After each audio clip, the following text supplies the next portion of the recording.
Shanidar Cave in Iraqi Kurdistan produced Neanderthal skeletons in positions suggesting intentional burial, some surrounded by flower pollen.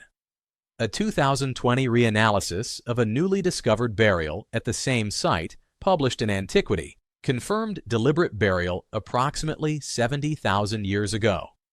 Neanderthals were placing their dead carefully in the ground. Whether they believed anything happened afterward remains unknown. But the act signals something profound about their inner lives. At some point in your life, you became aware of something no other animal fully grasps, that you are going to die.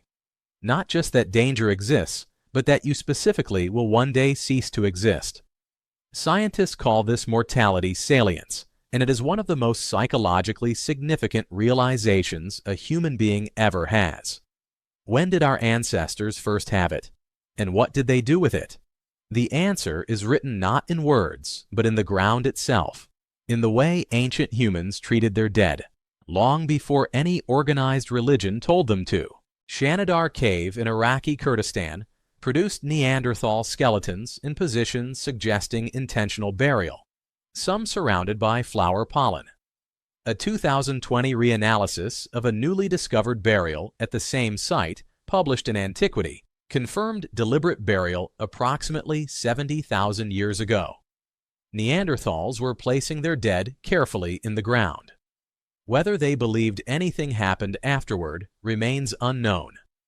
But the act signals something profound about their inner lives. By 100,000 years ago, anatomically modern humans were burying their dead with clear intentionality. At Star Cave in Israel, bodies were buried with red ochre and grave goods, shells, bones, and tools. Red ochre appears repeatedly in ancient burials across continents, suggesting symbolic meaning, possibly representing blood, life, or transition. Objects placed with the dead indicate early humans believed death was not simply an ending, but a transition requiring preparation.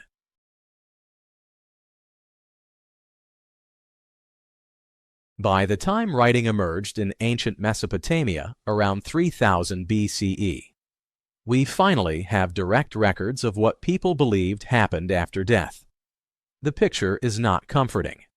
The Sumerian underworld, called Kur, was described as a dark, joyless realm where the dead existed as pale shadows, regardless of how virtuous they had been in life.